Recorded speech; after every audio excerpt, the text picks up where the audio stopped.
Welcome to the podcast. Today, my guest is Brook Chivell. Is that how you say it? It is. Well done.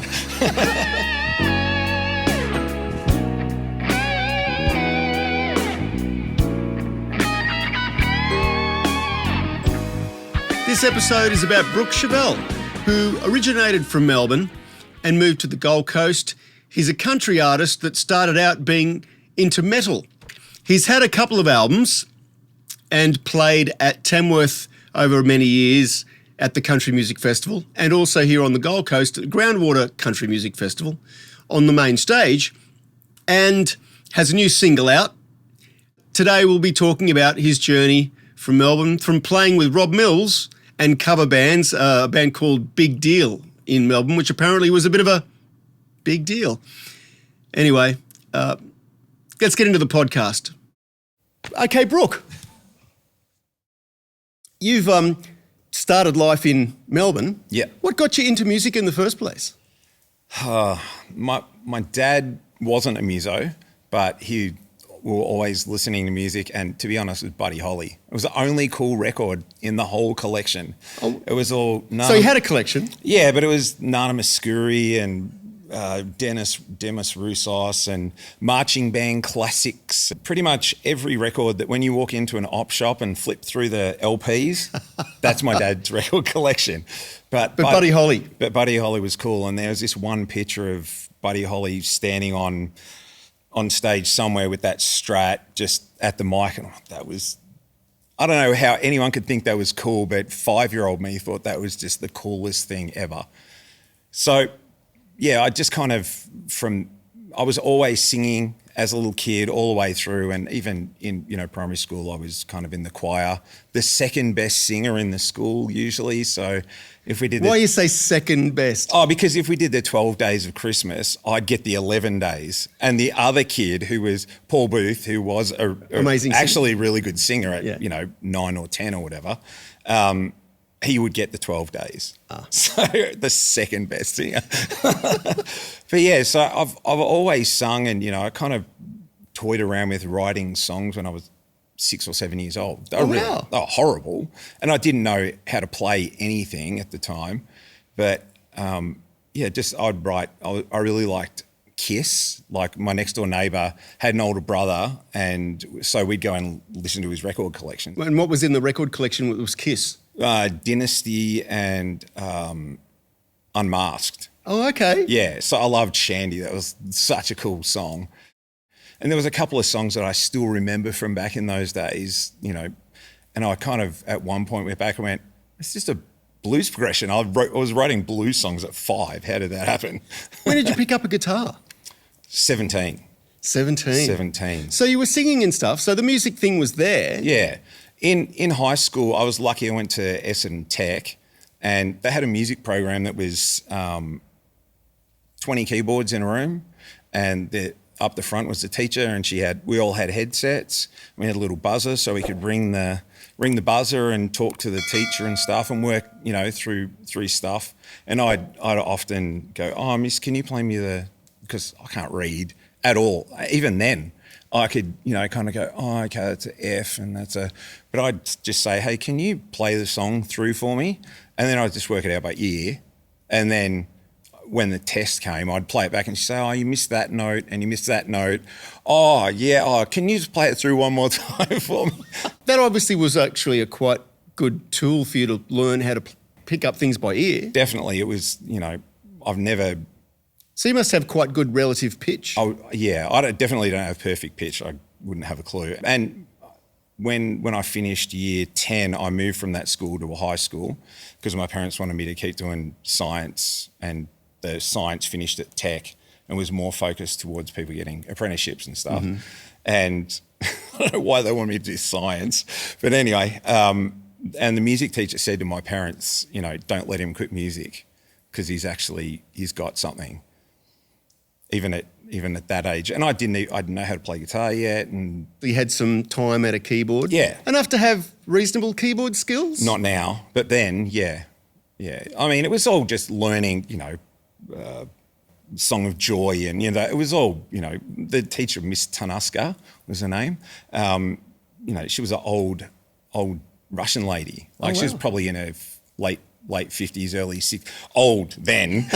Old then. Like when you're a 16-year-old, 15-year-old. Yes. She's ancient. Yeah. It was enough for me to be able to pick tunes out. And most of the time I just spent trying to learn whatever was popular at the time. I didn't do any work on what she was talking about. Just get it down and then kind of move on to, this, Julian Lennon song or whatever it was that was popular at the time.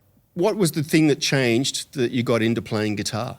My parents had bought me a guitar from Kmart back in, so you can imagine what that was like. The action was like that, and I could pick out little things on it just on one string because I didn't know how to make a chord out of 6 strings. It was so alien. And I had a friend from high school, and one of his friends that lived in his street was a year younger, I think. Shane Wickens, his name was. And he's like, we'll go around. His nickname was Woody. We'll go to Woody's place and just hang out. So we went around, and he had 2 guitars. Oh yeah. And he showed me how to play Wild Thing, and that was the end. That was study week of year 12. Do not recommend. Do not recommend with a compulsive personality like I have. That is not. So recommended. your head was in guitar and not in exams. 100%. It was just and even though literally it pulled all of the skin off my fingers, and I'd have to wait, for it to heal up a little bit, and then I'd just tear it all off again. So that was kind of November, December, and I just worked with that thing until March for my birthday. My dad put in $200 and I put in $200, which was I used to be good at saving, not so much anymore. And I bought a Day-On Performer. I don't know if you ever saw Day-On. No, I don't remember Day-On. It was just a Japanese brand. And as it turned out, the body was made out of plywood. You could see the ply in the back, but oh man. Did the job. It did the job, and I was just obsessed. What sort of, was it a Strat shaped or a Telly shaped? Strat with a pointy headstock. Yeah. I don't have it anymore, unfortunately. I wish I still did, but I mean, not that it's worth anything. But just, well, it's the sentimental value, I guess. Yeah. At 17, and you've picked up a guitar, how long was it before you were out gigging? I did my first gig when I was 21, so about three and a half, 4 years. You'd had a bit of time with a guitar in your hands. I mean, and you were saying before we started filming that you spent a lot of time in the bedroom practicing and learning and practicing. Yeah, I mean, it was an obsession. My mum, and it would never be a full song. It'd be like, the start of a song, or it might be the intro to Sweet Child of Mine, like over and over and over and over and over again, and never actually get to playing Sweet Child of Mine because I couldn't sing it anyway. So what am I going to do there? And I remember my mum still loves Knocking on Heaven's Door to this day because it was the first song that I ever sung all the way through because it was just bits and pieces. And I probably, learned 50 songs before that ever happened. Oh, wow. And when you went out and gigged, were you singing and playing guitar as well? So the first gig I ever did, which was basically playing metal songs. It was, Megadeth, and probably the lightest on song we did was a song that I'd written. But aside from that, everything else was, Metallica, Megadeth, Guns N' Roses, that kind of. It was 93 or something. So we might have done, Pearl Jam Alive or whatever. And I was the singer in that band. And so the other guys in the band were into the metal sort of stuff? Yeah. Was that what you were into at that particular time? Yeah. It was, it was the thing at the time. All of my friends were listening to, the big changeover that kind of seemed like it happened overnight between, like hair metal and grunge was just on the precipice. It was just starting to happen. So Man in a Box by Alice in Chains was probably the first. I hadn't ever heard any Soundgarden, but that was the first kind of, grunge song that I heard. And then when the Pearl Jam album came out, 10, I was just, I loved them. I was never really a big Nirvana fan. Just didn't really. I appreciate the songwriting. I know that the melodies and the what he's doing is amazing, but I just wasn't. There was no guitar solos. No guitar solos. I remember coming out of the 80s and being in a band with Phil Manuel playing instrumental rock and being, I was heavily into Gary Moore, and the 90s came along and it was like the death of the guitar solo. It was. Yeah, so that was the first gig when I was, 21 or, I think it was 21. And then I had a fairly decent sized gap where I actually went and learned how to play. I was still learning how to play at that point. Because there was, in that band, there was 2 other guitar players. So I mainly sung. Okay. I played guitar on probably 5 songs for the night, and that was about it, which is, to me, really weird because I never ever thought of myself as a singer. I just thought I was a guitar player. Okay. So, but you were the singer. But I was the singer in that band. So when you say you went away and learned how to play, you obviously got some formal lessons? I had a few. I kind of did all metal stuff, and I really enjoyed the start of grunge, and then things started to get a bit weird for me. Wasn't into this like, hey, let's take a guitar and tune all the strings to E, and that'll be like Sonic Youth kind of thing. And that's not experimental at all. Yeah, all of my friends were kind of heading into listening to that kind of stuff, and I just turned around and went, oh, I'm just going to listen to jazz. Oh, wow. And so next minute... That's such a radical departure. It really was. It was like, let's listen to Kenny Burrell and Telfalo and those kind of guys. But where did that come from? It's a great question. It kind of... the gateway to that was like Incognito and early Brand New Heavies and Jamiroquai, those kind of bands. Oh, right. And that kind of led into... and then Ronnie Jordan.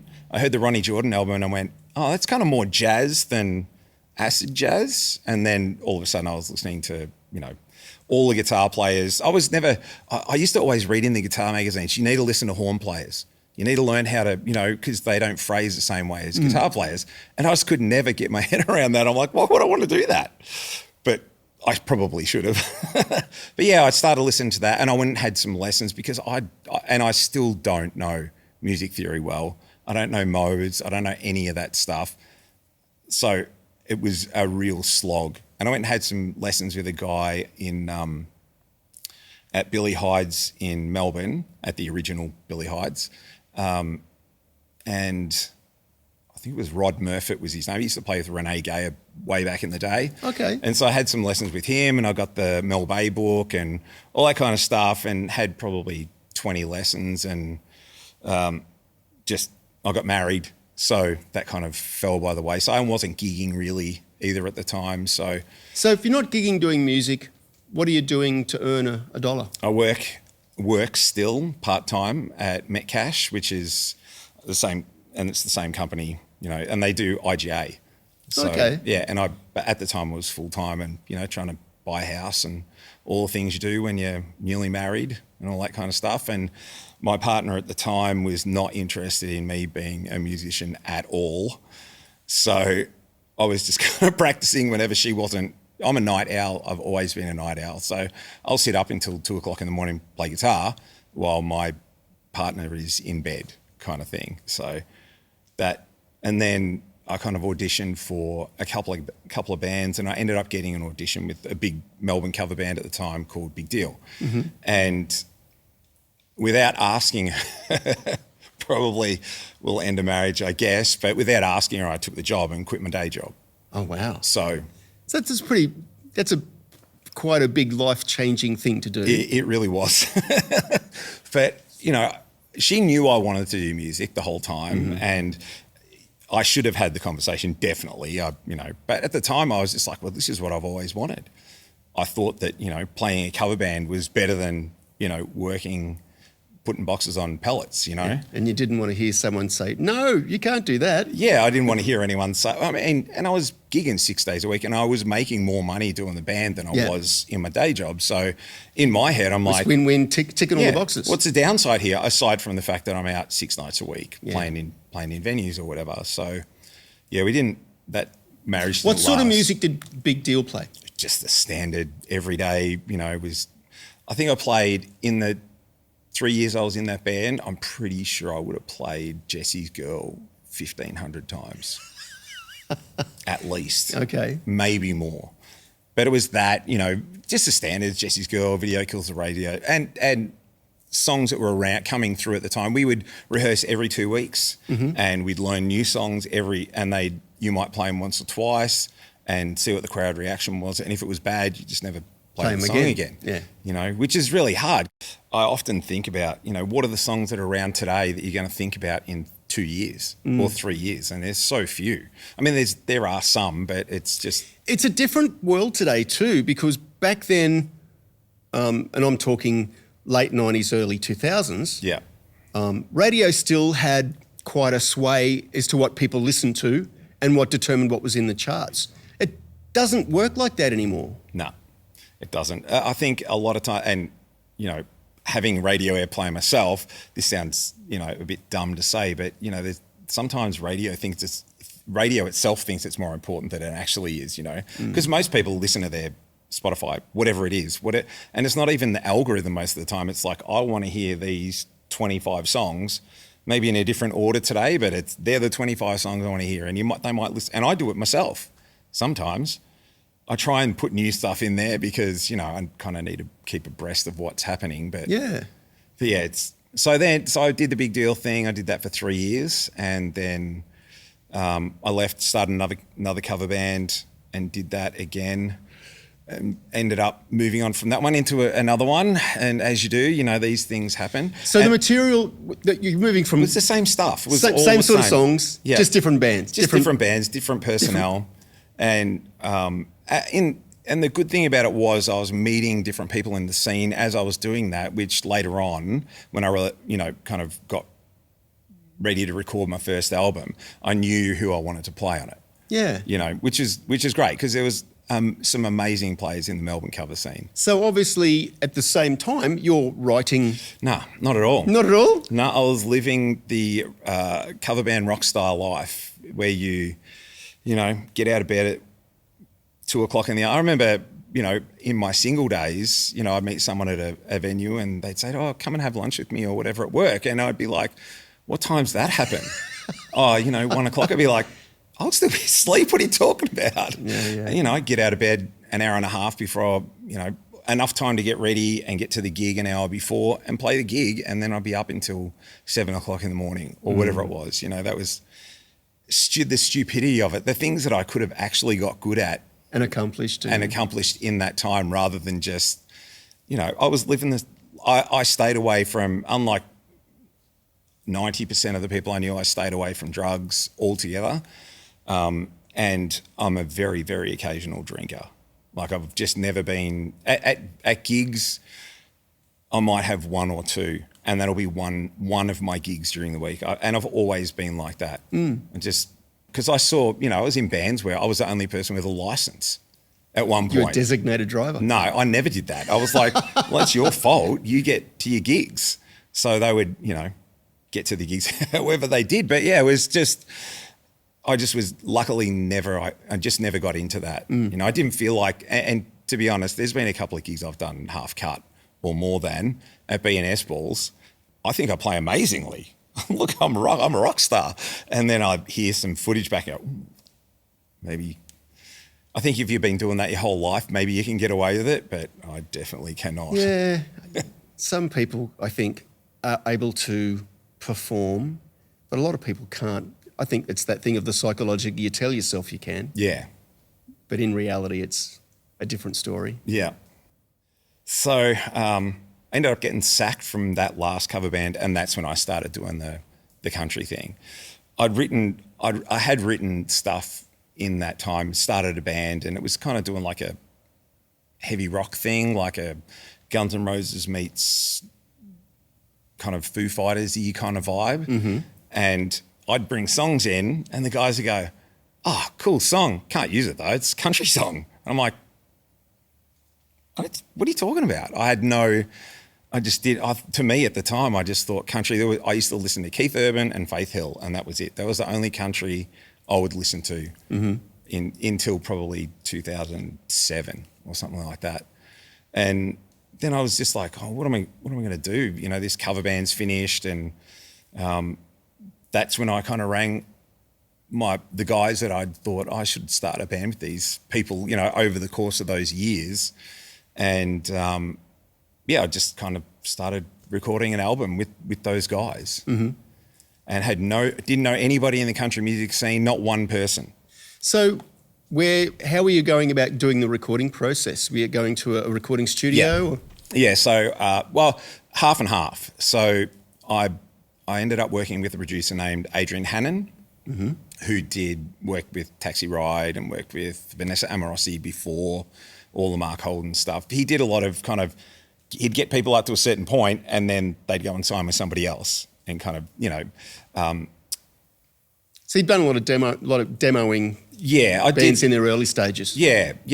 And then so he worked on the Garage Mahal album after they went to the States and spent $1 billion on it, and then came back and went, we actually finish anything, and 80 kind of cobbled that together as a thing. Yeah. So he's really good, and he'd worked with a bunch of people that I kind of was familiar with, and he did 3 songs on the Rob Mills album as well. Okay. So that's how I initially met him, and so I went in. So you initially met him from the Rob Mills thing? Yeah, years before. So where does Rob Mills fit into the whole story? So during the cover band days, I was kind of in between bands, and I went and auditioned for Rob's cover band because one of the guys was leaving, and I got the gig. So, we're doing 3 or 4 nights just around Melbourne doing the same songs, just acoustically. Oh, okay. Yeah, so he didn't play acoustic guitar. He used to play tambourine. And there was another guitar player and me. I used to hold it down and sing most of the harmonies and a couple of songs during the night or whatever. And then when he went and did the Idol thing, he's like, come we're going to go do Idol. And I couldn't because I was too old.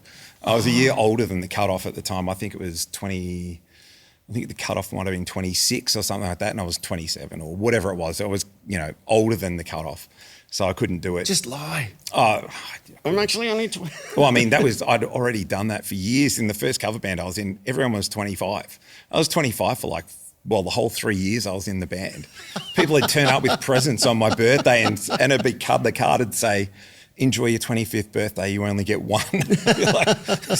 Number 5 or whatever it was. But yeah, so Millsy went and did the Idol thing, and because he'd come out of the band, there was all of the venues were kind of playing on it because he'd been in those venues for 3 or 4 years, before, at least a couple of years before I joined the band. And the publicity of being on that show will definitely raise your profile. Especially the first one. Yeah. Especially the first one, everyone knew kind of everyone that was doing the show or whatever.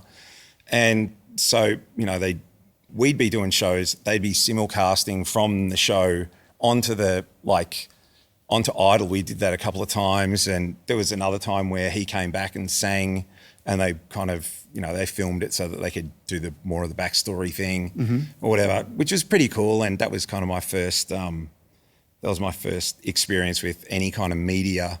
So, you get an interview or whatever and get completely misrepresented by what gets said. That happened a couple of times. But we're after the drama. Give us some drama, Brook. 100%. And it was all because, Rob's a good looking guy, and, he's got that larrikin thing, and girls like to be around him. So, we used to often joke, what am I, just the chop liver? And we used to call ourselves at one point, and that wasn't the official name, but it was Rob Mills and the Chop Liver Boys, because it's like, what's going on here? But yeah, so, then he did the Idol thing. He went and recorded all the stuff, and I would, pop into studios because he recorded 3 or 4 different places. And Adrian's was one of those places, and he wrote one of the songs with the other Tim from Tim Watson. Yeah, from Taxi Ride. Yeah. So one of the songs is from there. And I spent the day in the studio watching that all go down, and then luckily enough, when they went to tour, they couldn't afford Simon Hosford and they couldn't afford Chris Kamzalis. So he said, we'll get Brook. And so I ended up getting the gig, which is awesome because I'd never done anything like that before, hadn't toured. So we went away and did the tour, which was only plus the extra stuff doing the TV stuff. It was mainly just 3 weeks of intensive. We basically went to Cairns and worked our way down to Melbourne, and that was pretty much it as far as the tour. Halfway through, unbeknownst to us, he'd been dropped from his record contract and all that kind of stuff. I mean, the record company kind of screwed him, to be honest. The album went out because Miss Vanity was the original single. Mm-hmm. The album went out, and because there was a transport strike at the time, there was none of his records in the stores. Oh, wow. Yeah. And so there was just not that initial burst of, buying that normally at that time used to go along with an album coming out. Just when they talk about timing, it was bad. It was bad, just bad timing. It really was. That one of the songs on his album was called "Bad Timing." But yeah, so it was an omen. And it really did scream. Like, he sold 14,000 copies of a CD. Like, nobody does that now. Yeah. It's so rare. But yeah, so he got dropped. The tour finished, and I just kind of went back to start another band and went back to cover band land. I was in a cover band with a singer who was a great frontman, like a really great frontman, and a pretty good singer. And the drummer and the bass player was like conservatory trained, monster bass player. He plays with Bad Loves, and he was in the Hey Hey band when they did the comeback thing. Yep. So monster player, and drummer Adam Wickel, his name was. And they were so bored because we were playing Jesse's Girls still in 2010. Yeah. And I don't know, I'm still playing it. And me too. But so yeah, it just got to the point where they were so bored, they'd just muck around the whole time. And I'd come out of a band that was super, like, the things that I learned out of Big Deal were just how to be professional, learn the songs properly, be super regimented, get there on time. I'm not so good at the get there on time thing. I get there on time. Yeah, I guess it's that thing. There is a certain thing about playing the songs the way that, having some respect for the way they were originally recorded. Yeah. And then, because that's what the public knows. And if you play them that way, the public goes, oh, that's great. Yeah. And it doesn't matter how good or the person playing the song is. If they're not playing the part properly, the audience looks and goes, he's not very good. He doesn't know how to play the song properly. We'd have fill-ins, like, would come in and play the song correctly, and I'd be like, what's this guy doing? And then I'd hear the song and go, oh, he's actually playing the song. Yeah. Because those guys didn't play the song. Because Kit was such an amazing bass player, we get to the end of the song and normally, the guitar player does a thing or whatever it is. I'd be playing chords and he'd be doing the thing. It was weird. But, and so. Something unique anyway. It was, okay, let's go with unique. It just got to the point where I just hated it, and I'd be standing on stage yawning and just like, so I got booted. And fair enough too. Like, I definitely could have handled it better. But honestly, it was probably the best thing that ever happened to me, because I went, okay, I've got to do something that's not playing other people's music. Mm-hmm. I've got to start doing a thing. And I started writing with my best mate, Anthony, who he and I even up till now, we've still probably written 80% of the songs together with him in some capacity. Yep. And so, yeah, we just started writing. And because I was really into Keith Urban and everyone had been saying my songs are super country anyway, I thought, oh, well, I'll lean into it. Yeah. And see what happens. And nobody was, at the time, it was so, there was just not that many people in the scene. So you could kind of, if you had something that was decent, you could, make a bit of a name for yourself. It's getting a lot harder these days, but everyone's jumping on the bandwagon. Yeah, because it's so, there's like 5 venues in Brisbane that do country music now. Yeah. They weren't there a year and a half ago. No, it's a really amazing thing to see that that's happening. Yeah. It really has come of age in this country. Yeah. There was, when I released my first album, people like, country, what? Like Slim Dusty. And I'm like, I don't know, what kind of music do you like? And they'd say, oh, like rock. And I'd say, so you're a big fan of like Elvis? And they'd be like, no, I like Foo Fighters. I'm like, yeah, same thing. I like what's happening now. Yeah. And, that was the thing. When I went in with Adrian, that was the thing I said. He was like, what do you want it to sound like? I said, not Australian country, because it had a sound back then. I wanted it to sound like American country, because there was people trying to do it, and I just wanted to, be one of those guys, I guess. Mm-hmm.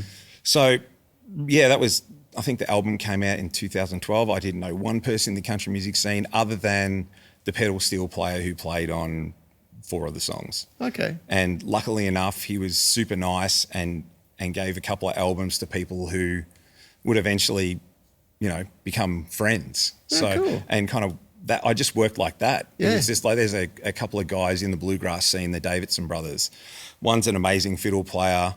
Well, actually he plays fiddle. They all play all of the instruments in bluegrass. Yep. But one's a killer banjo player and the other one's a killer fiddle or mandolin player. And I had those guys playing a couple of things as well. So my first ever support gigs in country music were for bluegrass players, which is so weird because we were not at all. If anyone was there to hear picking, we weren't. That's not what we did. You know, we were just all about the songs. But you were out there playing the songs. Yeah. Which is great.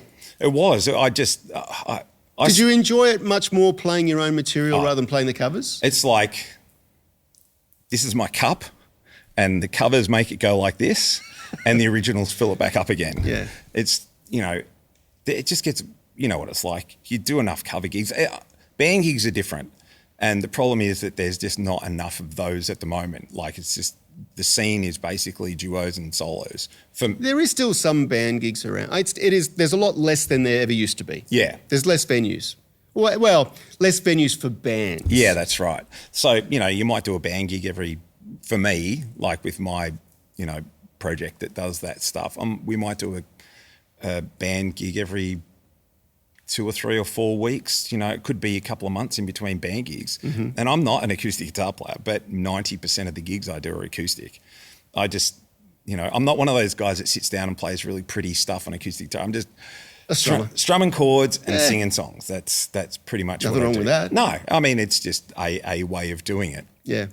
But yeah, that sitting on your phone for, an hour a night, like in between set breaks is just, it's soul destroying sometimes. It really is. But at the same time, I've been doing this long enough to be professional about it and know that, well, this is how I make my money. I'm not a rock star in this situation. Most of the time I'm background music for people meeting up with their friends. So if I do a gig and no one claps for the whole gig, I don't go home and slip my wrists anymore.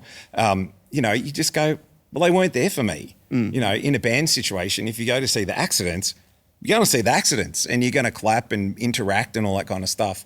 But if you go to, the Osborne Hotel to meet up with mates and there's a guy playing in the background, the funny thing is, very occasionally I will get into that headspace. I'm like, oh, this sucks. Everything about this sucks. I should be doing my original music. Yeah. And I'll be packing up at the end of the night and at least 1 or 2 people will come up and say, man, your voice is amazing. Or, dude, that version of that song was killer. And you go, oh, actually, maybe I'm not totally garbage. Someone's listening. Yeah. Because you go through that point of like, am I just shit? Well, I mean, very often I have to remind people that I know that are in the scene who do get down and I go, we're always around each other. So we think that this is normal. This is not normal. 99.9% of people will never be able to do that.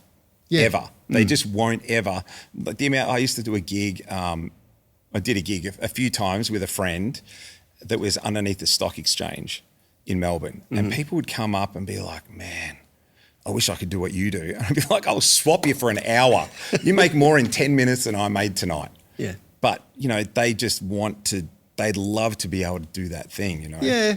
I think it's really interesting that people sometimes say that they would love to do that thing because they have a romantic idea of what that thing is. 100%. And they don't really realise what's involved. I think you have to have a passion for it. That's and if you've all got a it passion is. for it, you get through all of the things that might bring you down because you're looking for that one gig like to go and do the original thing where, like say, it fills your cup. Yeah, it does. And if you can find that thing that makes you feel good about what you do, you just got to try and do more of that. Yeah. And, any sane person, like the cover band thing is, that's my money earner. That's that's how I make my money. And then I go and shovel it into my original career, which, is a thing. And, I'm lucky enough that I've done some pretty high profile gigs and that kind of thing. I don't know if anyone ever gets to where they kind of want to be as far as, their original career goes, but I know that I'm not there. And so I'll just keep pushing. And even if it is throwing money down the toilet, I don't think it's necessarily throwing money down the toilet. I think it's putting money into something that you believe in. Yeah. And it doesn't pay off for everyone.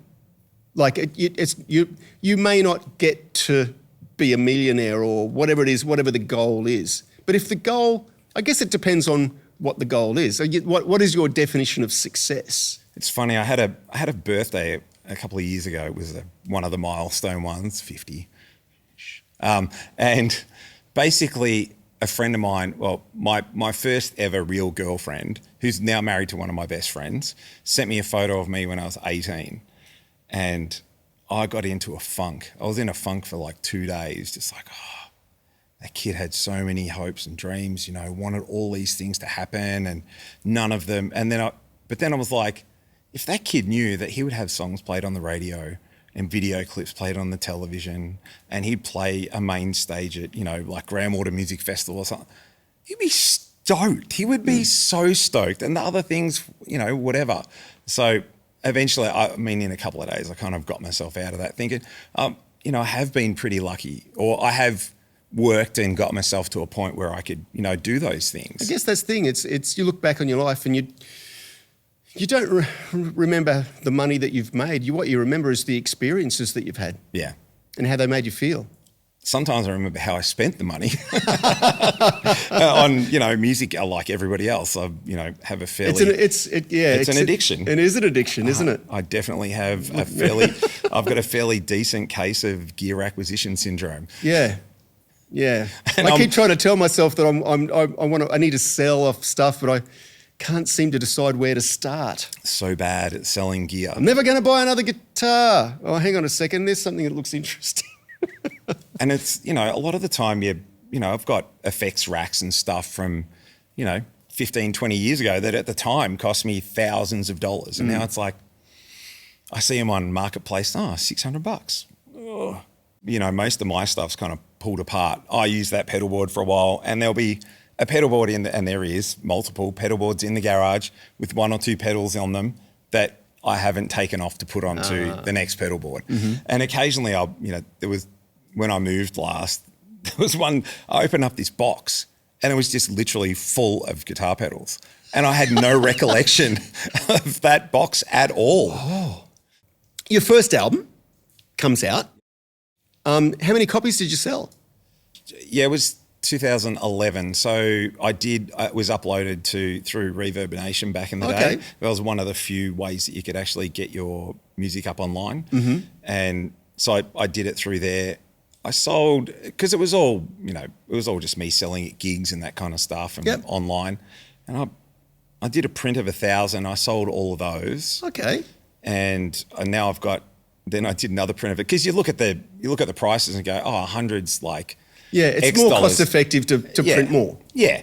And then eventually you get to the 1,000, you go, okay, well, that's the most cost effective way. And I've got room in the garage. So I've probably got, 700 copies of the second printing left. So they'll be worth a fortune when you do finally have success. I say, big success. Yeah. Big success. Yeah. The second time that I had them printed, I sent the master away and I got them back and it was right before Tamworth. Mm-hmm. So, because I have a habit, I'm hopeless with selling merch and really that's how you make money at Tamworth. They don't pay very much, the venues, etc. So I went down, I had my CDs, cool. I did this gig. It was a really, really cool gig and sold like 25 copies of the album, which is pretty decent at a gig. And then someone messaged me that night and said, hey, that music on your album is so different than what you played today. What was that about? And they'd actually printed somebody else's album onto my album. No. And it was like a kind of a nighttime go to sleep music kind of thing, like a yoga CD. So this was it had my name on it. 1,000 CDs? On 1,000 CDs. So it had my face, like all my artwork, all that stuff. You put it in and it was just like... Did you have any recourse to... So I messaged the guy and I said, hey, what's going on with this? And so he ended up shipping them to me. I got them about 3 days later or something.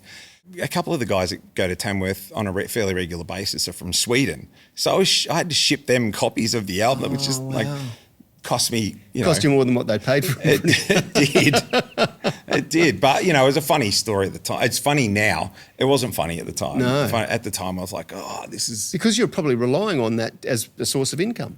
Well, I mean, you go to Tamworth and that's what you're relying. You're relying on selling your product. Yeah, because, if you're lucky, your gigs will cover living. They might cover your accom. I've been lucky. I've got friends down there now, so I don't have to pay. Well, I know a lot of people who go and they sleep in their car. Yeah. And in Tamworth, in that time of year, it's stinking hot. 40 degrees. Michael Grabby, I was talking to him last year. He's like, oh, I'm going to go to Tamworth. And I'm like, no, you're not. You're not going to Tamworth. And he's like, oh, why? And I'm like, because he's like, oh, we're going to, camp in the showgrounds or whatever. I'm like, no, you're not.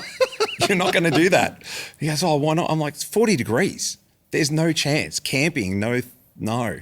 You need to have air conditioning a lot. Like, it's one of those things, and it's especially hard as a male artist, Tamworth, because the girls can get around in, a little top and little skirt with their cowboy boots, and dudes are wearing shirts and jeans and it's like, I think I'm going to die. I've nearly fainted on stage a couple of times in Tamworth because it just gets insanely hot. Yeah. No, I do. No, I've been through that. Yeah, I know exactly. It doesn't get quite as hot here, but there's still times. But it's dry heat out there too. Yeah, there's no moisture in the air. No, it's and when you're doing like the first time I went, I just did a couple of gigs. The next time I went, I'd found a booking agent in Tamworth by that point, and I did 12 gigs, and 5 gigs in, my voice is toast. Oh, wow. Because you're doing 3 set gigs. You're dry and it's so dry. Can't keep the moisture up to it. You just can't keep hydrated. And it's like, and now I just go down, I might do 1 or 2 and that's plenty. I'm not going for the money. I'm, know enough. Now it's just kind of show my face and then get out of here kind of thing. Do you enjoy doing Tamworth? I go through phases. Do you think it's a necessary thing to do as a country artist? I would like to say no, but it depends where you are in your career. Mm-hmm. I think if you're starting out, yes, definitely go down there, definitely. Just from a networking point of view? Which I'm particularly bad at, so that's why I say no for me, because I'm not one of those people that can just walk up, oh, I know who that is, I'll walk up to them and say hello, and I'm not that guy. I think, why would that guy want to talk to me? He's here watching whoever that is, or whatever it is. But yeah, as far as networking goes, yeah, because everyone's in the same place at the same time, and that happens so rarely. It's bad enough in the cover scene. People go to me all the time. Oh, do you know so and so? How would I know? I'm playing gigs 5 nights a week. Yeah, no, that is one of the things that I always struggled with. Is you very rarely get a chance to see other people do what they do. Yeah. Someone says, "Oh, what do you think of that?" It's like, he's a lovely guy. Yeah, but what's the band like? I don't know. How would I know? Yeah. I've never really had a chance to see them play. And I do try on my nights off. If I've got a Friday or a Saturday night off, I will try and go and watch somebody play. Just because, there might be doing something super cool. Well, look, I guess the other side of the coin is it can be the chance where you get to see someone and go, wow, I really like what that, and it's inspirational to you. It gives you motivation to go out and do your own thing more. Yeah, for sure. I mean, no different than, back in the day when I was just learning and stuff. I'd go and watch a band. It might have been a cover band, or it might have been, The Truth or Southern Sons or one of those bands, and I'd go home and I would play guitar relentlessly for days. I might not sleep. I'd just be sitting there playing guitar going, oh, that was so inspirational. Yeah. And now it's like, oh, just another cover gig. I'm just going to go home and go to bed. Cool. So now now I need to watch, a music documentary on, YouTube or whatever, which I do a lot of. Yeah, no, there's a lot of great resource material online these days. One of the great things about not having that stuff is it forces you to listen and then use your ears, and it's an education for your brain and your ears to actually work out what the notes are and how that translates back to your guitar. I kind of wish that I did more of that. I would learn songs as, it goes there. There's the dot. It goes on that dot. That's where I start. The solo is on that dot. And if I miss that dot because the lights went off or whatever, I'd be like, whoa. I would find it really hard to recover from that. Okay. So I'm not really good at stepping into I had a friend offer me a gig the other day. He's like, And I just don't do those kind of gigs. Unless I know what's coming, I'm just not really that interested in doing those gigs because I find it hard. I don't automatically go, like my head doesn't go, oh, it's Jesse's Girl, it's in, D major, cool. But when I'm playing the song, I'm not thinking like that. Unfortunately, I'm better at it now than I was 15 years ago. I would, if I missed something, I'd just butcher the rest of the song, which is bad, really, really bad. You've got a guitar sitting beside you that you built. Yeah. How did you get into building guitars and why? Tell us about what made you come up with the shape and the parts and the reasons why you did the way you did. So I like really big guitar necks and most Fender, and if you want a Gibson with a big neck, you have to pay big dollars to buy, a custom shop, something or other generally. Oh, really? Yeah, like the R8 or, I have an R8, which is great and big has neck. a big neck on it. Yep. But most of their standard run-of-the-mill guitars don't have big necks on them. Okay. They're just, bigger than a Fender. And if you want a big necked Fender, then you're in even more trouble. Like that is a custom shop. They don't build any standard guitars with big necks. Like I'm talking if you buy a 50s, like a 50s Les Paul, they've got big necks, and a 50s Strat, they've generally got big necks. Yeah. But that's usually a step up from, you're not buying a Mexican Strat with that kind of thing. So it all started for me, I'd replace guitar necks because I wanted a bigger neck. Okay. So it's unusual because, most people are going in the opposite direction. Most people would, if they had the choice, wouldn't choose necessarily a bigger neck. Is that you find because you've got larger hands? I've got pretty big hands, and to be honest, when I play a smaller neck now, I just find it kind of crampy. As in, I get a sore hand from it. Okay. Whereas when I play it's just more comfortable. It's just more comfortable. I like the neck to actually sit in my hand as opposed to it's just touching that one spot and I'm kind of working around that. So I'm actually and I've got a weird thumb as well. So my thumb does that. So I can't do any Hendrix over the top things because that's as far as it bends forwards. So I've fallen down all of these rabbit holes. Every single one of them, it's got to be the long tenon joint on a Les Paul or it's nothing. And I don't know one person that in a mix would be able to hear that. Not one. When you're sitting in your bedroom and you're playing a guitar and you go, wow, this is a really good guitar and it's got this on it. Cool. That means every one of those is good.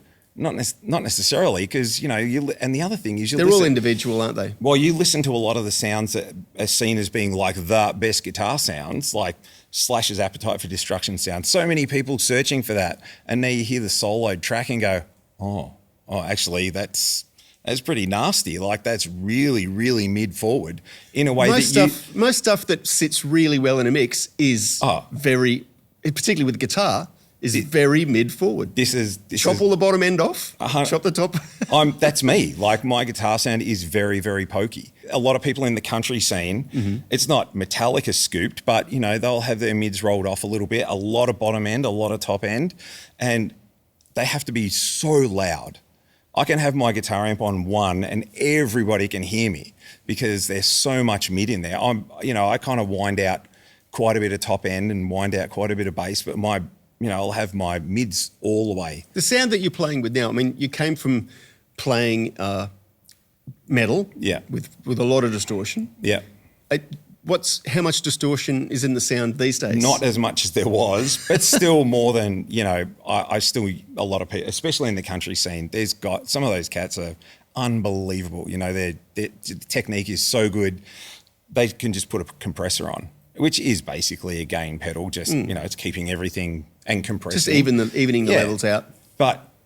Which is what distortion does to some degree. Yeah, that's right. And I struggle with that kind of sound. If I need it to be a bit chewy for me to kind of feel like I'm doing my thing. And as much as I hate that this is me, if my sound's bad, it'll take me a couple of songs to go, right, well, that's what it is.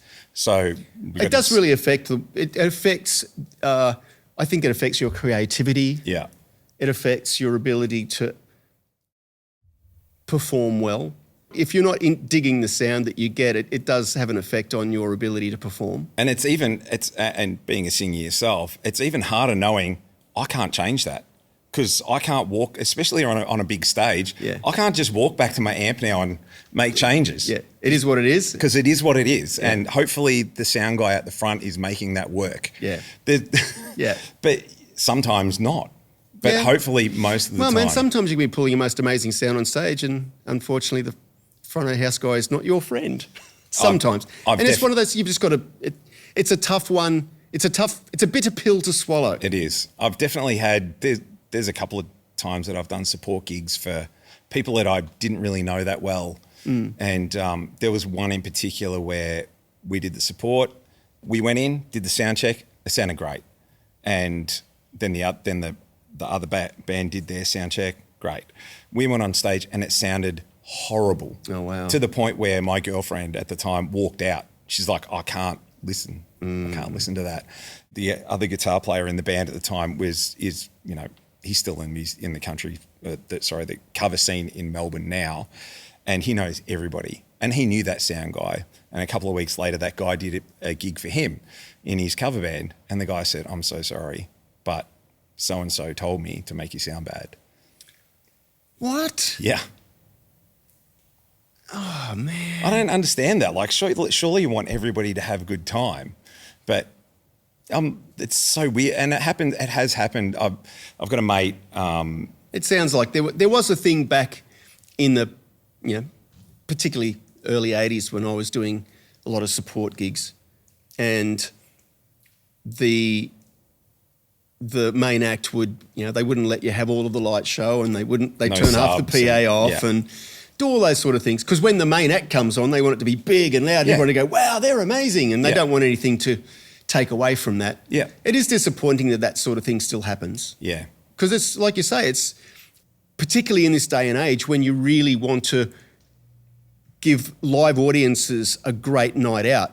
Because let's face it, the live audiences aren't as massive as they used to be, and you don't want someone walking away going, oh, that wasn't a very good experience, because they might not come back ever again. Well, a mate of mine has the perfect analogy, and I really do. I try to live by this.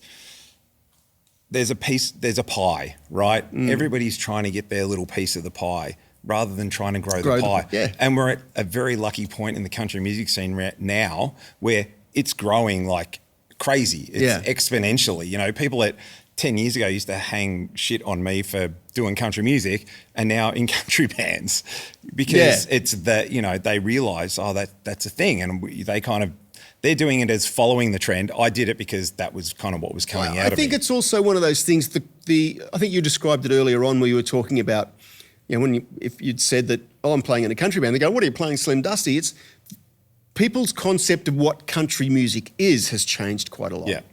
The hard bit, especially in the Australian scene, and I guess it's always been a thing with Australian music in general, it's so the industry's so focused on American artists. Mm-hmm. So Luke Combs will come out, or Morgan Wallen, and they'll sell out all of the entertainment centres or bigger, or stadiums in 2 minutes. But none of the industry is pushing the Australian acts to come up through the levels. It's really, really difficult to get. There's certain country music radio stations that will play your stuff, but in general, there's certain artists who will get some play on commercial radio in general, your Fox FM or whatever. But in general, those things aren't happening. There's no. It used to be, in the rock scene, you get some play on Triple J, and then eventually, if that thing worked, then Triple M would pick you up. And now it's like, all those stations are playing. I mean, Triple J now is playing. I don't know, because I don't listen to that, because I just couldn't anymore, because I just didn't really like what was going on there. And Triple M's playing Journey, or Guns N' Roses, or some legacy act. Yeah. So and again, as you said, radio doesn't have the pull that it used to have. Radio doesn't have the sway as it used to have. That is a difficult one. I think the biggest thing that bands have to do these days, which wasn't such a big thing back in, say, 80s or 90s, and even the 2000s, but it's become much more important, particularly now, is the concept of being able to market yourself. It's interesting because, get to necessarily devote all of your time and effort towards the music. I mean, There's a part of you that's got to go, I need to be good at looking after accounts because money's tight. You need to be very good at marketing, and you need to be able to do it in a way that's cost efficient because, you know, as an artist that's trying to break through, there's not a lot of money. You don't have a large record company with a large amount of money to put behind you. Yeah. And I guess then it's the next thing is you've got to get out and get gigs.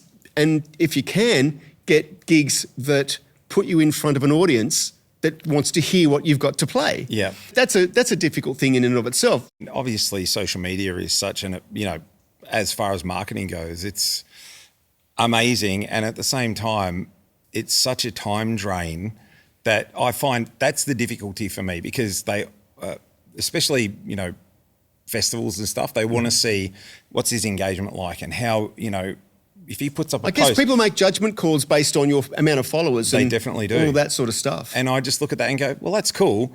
But if I was 22 and female and gorgeous, I could have 150 million followers and nothing be to do terrible. With, but and yeah, because it's nothing to do with the music. That's right. That's I guess where the hard part comes for me is because I didn't start playing music. I started playing music because I love it. That's part of me, right? I don't love social media. I don't love selling T-shirts. I didn't start playing music to be a T-shirt salesman. Yeah. I'm a realist. I know that you kind of have to do that, but I hate that stuff. I just hate it. I just want, and it's, you know, I guess it's the art for art's sake. And I'm the same with writing. I write songs that come out. I don't write songs, you know what, You're trying to write a hit. This demographic would really love this if I did this thing, and how do I make that work? And who did the other acts that have done that really well, how did they do it? Like, I've never done that. I don't think that necessarily works. It definitely does. I've seen it in the country scene. Going the formulaic way.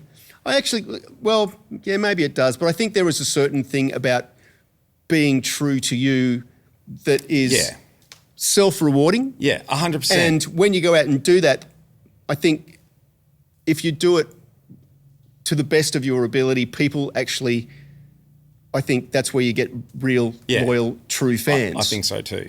But where were we? Oh, the guitar. The guitar. So, I mean, it's interesting to me that you've got that particular tremolo system. Why did you particularly choose that tremolo system? I don't know. No, I just bought a Jazz Master, and there was a guy in the country music scene that was using a Jazz Master, and I just liked the way that it didn't seem to go out of tune, and it did, like, in country, not dive bombing or doing any of that stuff. So you just want a little bit of wobble occasionally, and it works really well for that. So, the other thing I love about that particular trem is you can do double stop bends and it doesn't pull the guitar out of tune. Yeah, it doesn't. Which is really cool. Yeah, as opposed to your Strat, it's like, whoa. But if you've got a floating trem, it's you go to bend a string and everything else goes flat, and it's like even just bending a string, it's like, I forgot that I have to bend so far on a Strat compared to a Les Paul or whatever. But so it's all Australian woods. That's Queensland Kauri, that's Tasmanian Victorian Blackwood. Yep. Queensland maple is the neck, and that's Gidgee on the fretboard. Gidgee. Yeah, so it's a really stumpy old tree that lives in northern Queensland. That is the second hardest wood in the world. Oh wow! So that's why a lot of people use them. It's like ebony. It's actually harder than ebony.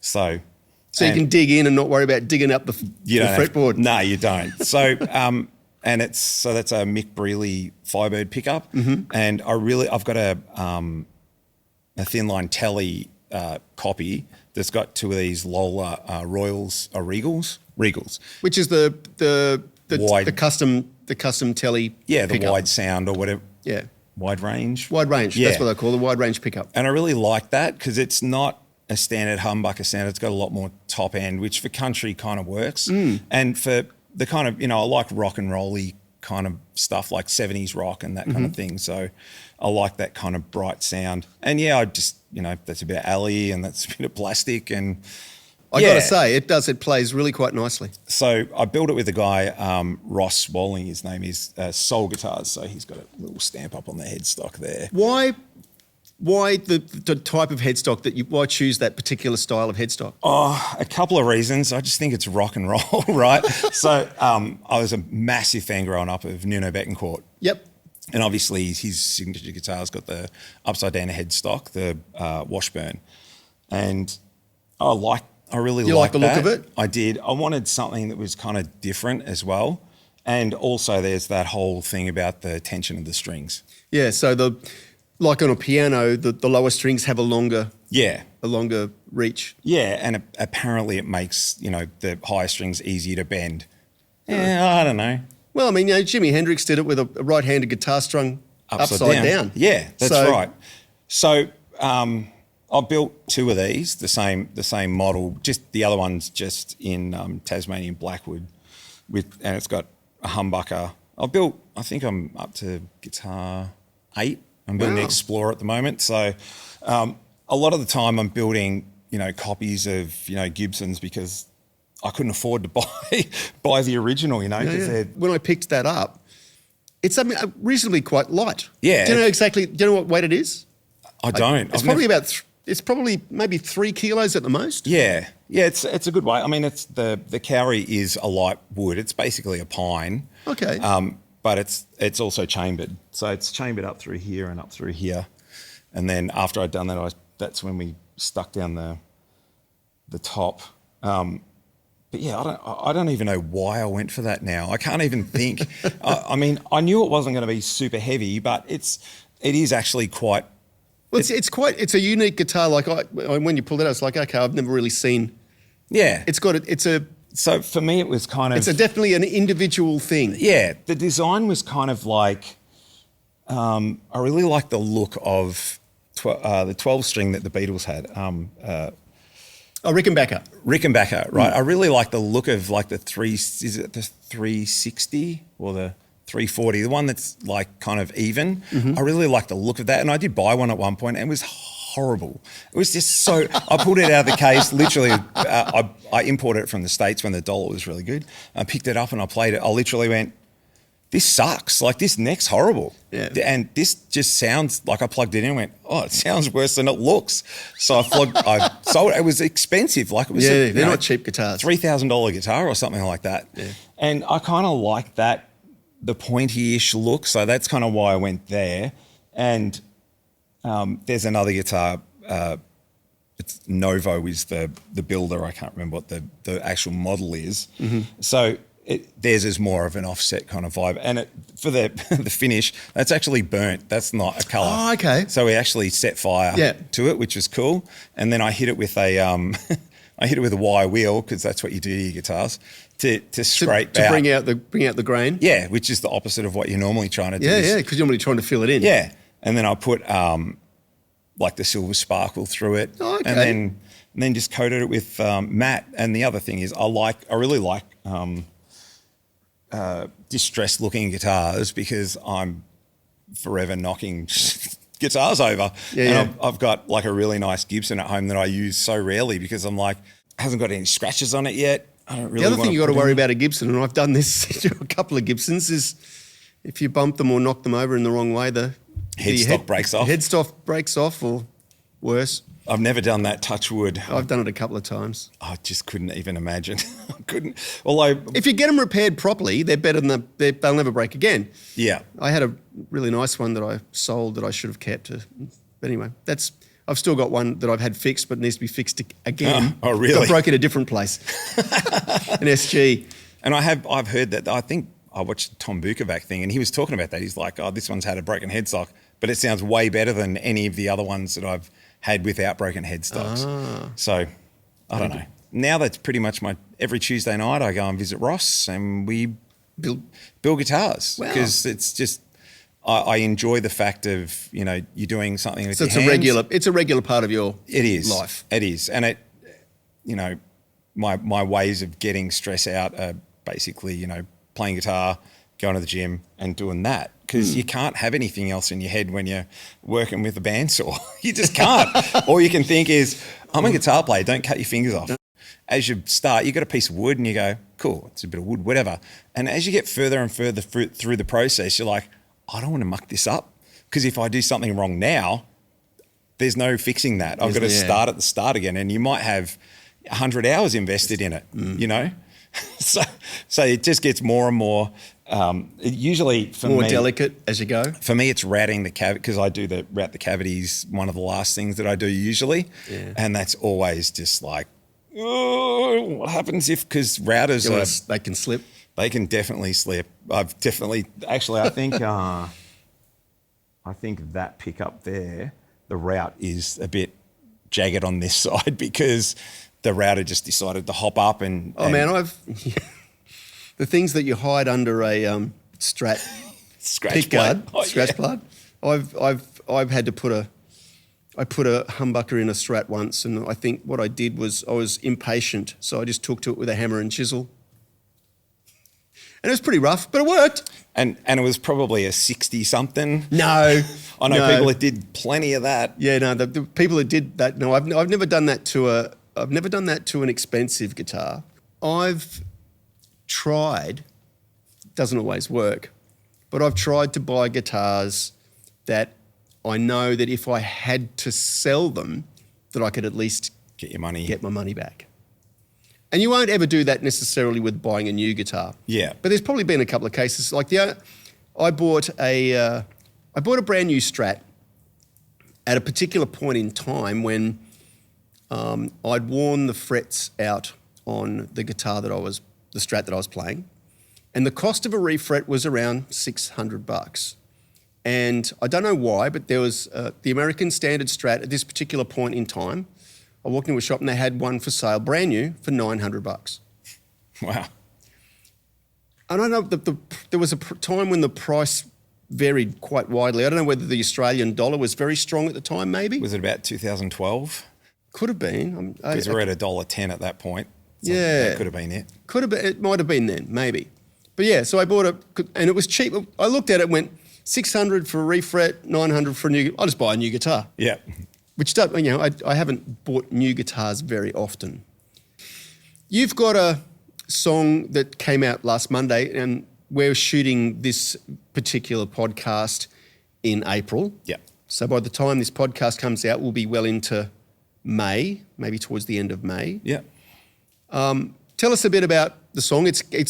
You're getting airplay on radio. Yeah. So I've been really lucky that kind of radio I've taken. It's probably a little bit more kind of country. It's kind of 90s country. Okay. Kind of vibe. So it's got that flange. What's the difference when you say 90s country? Why 90s country? Because it's a little bit less, there's a little bit less gain going on there. Okay. And it's just, it's funny, and probably in the 70s as well, they'd use a flanger as an effect. You don't really hear that at the moment. Chris Stapleton uses it quite a bit. He does that kind of thing. So it's kind of, Chris Stapleton-ish, but I mean, I haven't got his voice. I don't think many people do, but, and I do have quite a low voice. Mm-hmm. Like I can sing high as well, but this song's not that. It's got the low country voice thing going on. Bit of Johnny Cash about it. Yeah, but in tune. No, did I say that out loud? I'm going to get murdered. But yeah, so it's a drinking song. It's basically it's a song that I don't advise anyone to live by. That's for sure, because it's about drinking every day. I'll put a bit of a cool clip of it in the podcast so people can have a listen. That's how we drink around here.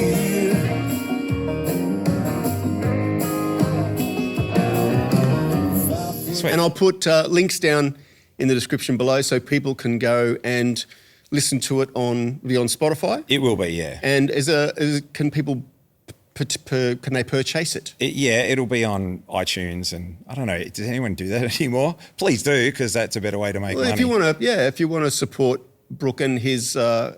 Want to be able to make him go back and record more stuff because that costs money. It does. Unfortunately, I really love that process though. I love the recording process.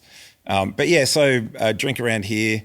It was just, I have an aversion to the three chords and the truth thing. Mm-hmm. I don't like that. I hate listening to 1, 5, 6, 4 progression over and over and over and over and over and over again. I hate that. That's part of my dislike for country music today is very that. It's But based on the looping concept of it's just the same chords same all the way chords over through. and over and over. There's no pre-chorus. It's the same chords. Go to a middle eight. No middle eight. It might be a broken down chorus or whatever it is, Yeah. And I try not to do that. I want to put something interesting and I want to slide it past. I don't want anyone going, whoa, what was that? I want to slide it past them. So they go, oh, that was really good. I didn't notice anything weird about that. Yeah. But I have. I've played some really weird stuff in there. Okay. On purpose. But yeah, so the song's just about drinking and, having a good time, and that it's kind of the basic idea is you can get your liquid courage from alcohol, or if you're having a bad time, you can probably forget about it for a minute. Don't live like that. Don't do that. But, you can get away with that in country music. So, and it's got a weird solo in it. It's probably the weirdest solo I've ever, just not the way that I ordinarily play. It was one of those, I sang it. Okay. I was like, what would I play here? Because I could just play this. That's standard. a great way of coming up with a melodic idea. Yeah. On guitar. You sing if you can sing it, and then you can. Yeah, because it's so easy to get trapped. Because I'm not, I have a big disconnect between here and here. Okay. I might be thinking something, but it's not necessarily, I'll just fall back I'll just blast away with a pentatonic lick or whatever it is. And so I did actually sit down with this and go, what would I play here? Oh, that'd be cool. And then worked out what that was. And I do that quite a bit on my stuff, because otherwise I would just be bored of my own playing. That's cool. That's a great way of coming up with unique, original music. There's also and I have done this many times in my songs as well. Just play the melody again and embellish it, Yeah. Because the more you can play the hook, the better. That's true. What other recordings are there between like the first one and the one that's come out just recently? So the first album, I recorded another album after that with Adrian Hannon. I released 6 singles off that album, and then I had a radio guy say to me, "Is this the 6th single off that record?" And I said, "Yeah." And I don't know, I can't remember if it was on or off air, and it was kind of disparaging, because I still had a couple of songs I was going to release off it. Well, it's interesting that he actually knew that, though. Yeah, I think it might wasn't in the literature. He'd at least done his research. He'd done some homework, and I was like, maybe I'll just let those songs go. And I never even put them up on Spotify. So they've just been sitting. And so this year I'm actually releasing 12 songs. So I've done 3 so far. This Drink Around Here is the 4th. And so some of them are songs that are off that album. There was still, I think, 3 or 4 songs that hadn't been released. Some are new things that haven't been released. And I also, at the start of COVID, I hurt my back, and so I was stuck on the couch for a few weeks. And I was just watching MTV Behind the Music documentaries about 70s rock bands. And so I just got completely obsessed with 70s rock, Chicago and Journey and Alabama and all of the state name bands, all of those. And it might have started with a Lynyrd Skynyrd documentary. Okay. And then it was like, what's recommended? And before I knew it, that's what I was listening to. And then I started writing, and that was coming out. And I'm like, what am I going to do with this? It's not country in the slightest. It is literally just my take on a 70s rock band. At different stages during my career, I've gone, am I just wasting my time? I don't know. And at times I'm like, I just want to record something that I want to do. But yeah, so I ended up writing an album worth of rock songs, like 70s rock songs. That's cool. Just meant I could kind of, stretch my voice out higher as well and not feel weird about it. Because if you start, singing in a mixed head voice in country music, people are like, there's only a couple of acts that kind of really get away with that. Oh, wow. So, like Rascal Flatts or Dan and Shay, who, both of those singers are amazing, amazing. But if that's not how you've started out, it's hard to kind of do that. Here's my next song, and now I'm going to sing some B's and C's just for your entertainment pleasure. You know what I mean? When I've been doing, I released a song with I think I sang a low C below below that one. Wow. Well, it would have been a B actually. But Very much Johnny Cash territory. yeah. I mean, I don't know if he actually sang that low, but yeah, it's pretty low. And it, I just did it because I like that. Yeah. And it suited the song or whatever it was. But and so some of those songs are going to come out. Some of them are more like Southern rocky, so I'll get away with those to radio, but some of them are just straight ahead rock songs. You started out in Melbourne. Yeah. And at some point you moved up to the coast. 2014. And what was the reason for doing that? I moved up for a girl. Oh, for Nat? No, a girl before her. And it didn't last. It lasted 2 months. Okay. Something like that. But I was lucky that within that 2 months, and, I was in Melbourne, and towards the end, because I was doing the country thing, as my main thing, I was barely gigging. Like I did a cover gig every month, once a month, every couple of months even. I'd go a couple of months between gigs. Then I moved up here and I did a fill-in with Paul Bain, a drummer. It was just a duo. And then I did a fill-in with another drummer, Timo Suttonen, that lives up on... on Tamworth. Yeah, I did a gig at Eagle Heights. And then I did a fill-in with, I don't even know who the drummer was, but Finn McCool's. And then 3 weeks later, Chris is booking me 4 or 5 gigs a week. And I just was...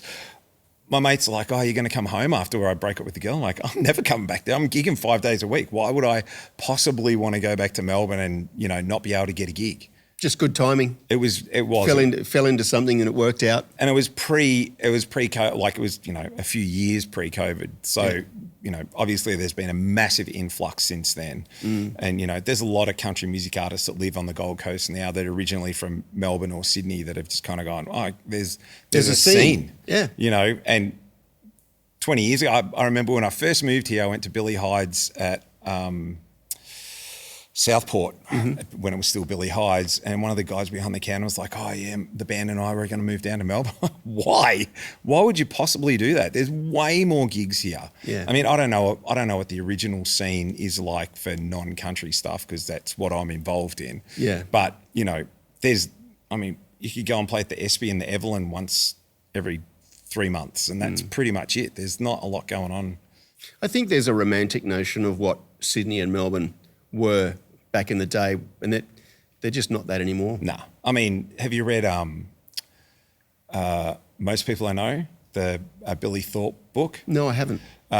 There's 2. So there's Sex, Thugs and Rock and Roll and Most People I Know. And he talks about the Melbourne scene doing 9 gigs in a weekend. Like he'd be doing 3 gigs a day. But I think back in that era, that wasn't just a Melbourne thing. No. I can remember being 17, 18. I can remember, being young and playing. You could play 7 nights a week. You could play 7 nights a week in Coolangatta. Across the road from Queensland, you had the Tweedheads Hotel. Next to the Tweedheads Hotel, you had Dolphins Hotel. Around the corner from that, you had the Patch. Up the road from that, you had a place called Zanzibar's. And then you had the Coolangatta Hotel. And the Jet Club was there, which was another great nightclub that had bands. And then up the road from that, you had the Port of Call. And then across the road from that, you had the Kira Pub. And all of those venues had bands music, 5-6 nights a week. Yeah. I mean, and Melbourne was similar, even when I got into the scene, which was kind of getting towards the end of the cover thing, when it was, really, really big money in it. We were doing 6 nights a week when I started out. And now I've got friends that are still doing that, and they're gigging once, twice a week. They might do a little bit more over summer, kind of the beer garden gigs kick in and they might do a little bit more. But in winter, there's none of that. And that's the beauty of up here. Those gigs are year round. Yeah. You might just wear an extra jumper, but... It's a little bit seasonal. I do remember, with certain venues where just as the cold, if you can call it a cold snap, Before it went down to 21 degrees. Yeah. And people would go, it's getting a bit cold. And there was probably 2 or 3 weeks where everyone would stay at home. And then I think after 2 or 3 weeks, everyone would be like, oh, gotten used to that. Let's go out. Yeah. I say to everyone that I know that's in Melbourne, they'll often, I'll get a phone call. They're like, oh, we're coming to Queensland for Christmas. I'm like, no, don't do that. Come in June or July. Yeah. It's way better. It's like coming into your autumn. You know what I mean? Well, I just find it really funny. It's like it is a great time of year for people from Melbourne to come up during winter. Yeah. And they'll, great, go out and jump in the ocean. They'll be swimming and stuff, and all the Queenslanders wearing scarves. I in my day job, I haven't put on a pair of pants to go to my day job in 5 years. And some of the mornings are a bit brisk, but by 9 o'clock it's 20 degrees. You can't complain about that. No. It's a great part of the world to live. It is. And I think, that's got to be part of why the music thing's, really kicking on here. It's just that there's so many gigs for solo artists. There's so many country gigs that are starting to open up as far as, for me.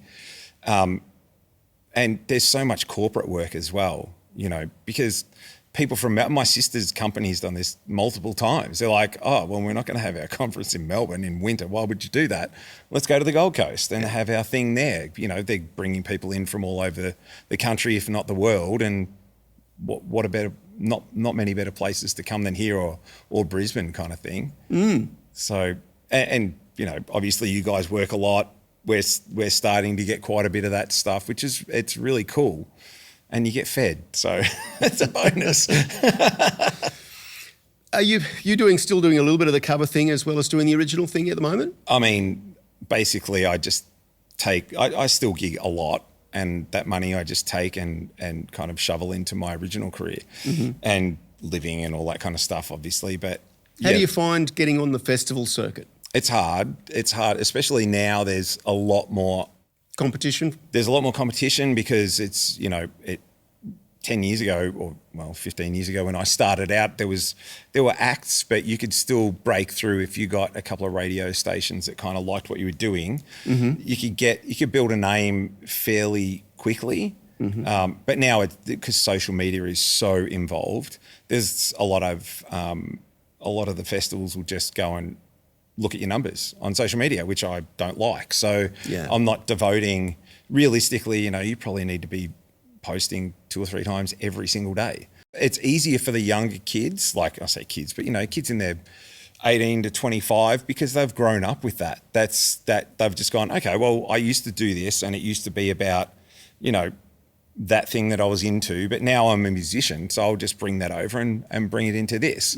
And so and also, a lot of those people are still really close with whoever they went to school with and all that kind of stuff, and they can kind of bring a crowd because they're not gigging.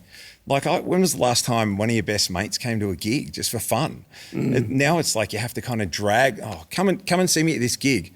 No, I've seen you play like 1,000 times. Not interesting to me anymore. Even to my dad, my parents were not super supportive as far as music went. And it wasn't really until I released my first album that Dad stopped asking me when I was going to get a real job. So, even for them, they'll come occasionally, but it has to be kind of a special occasion. They're not just turning up for, hey, let's go and see Brook for fun. Whereas, if you're just out of school and you do music and you put on a gig, all your friends go, oh yeah, I want to go and see, because I can see all of those other people I used to hang out with and all that kind of jazz. And if someone comes to see you at a gig, they're going, oh, now I've got to sit here and listen to him play until we can have a conversation. You know what I mean? Yeah. I envy those, the new people coming up that are really good at that stuff.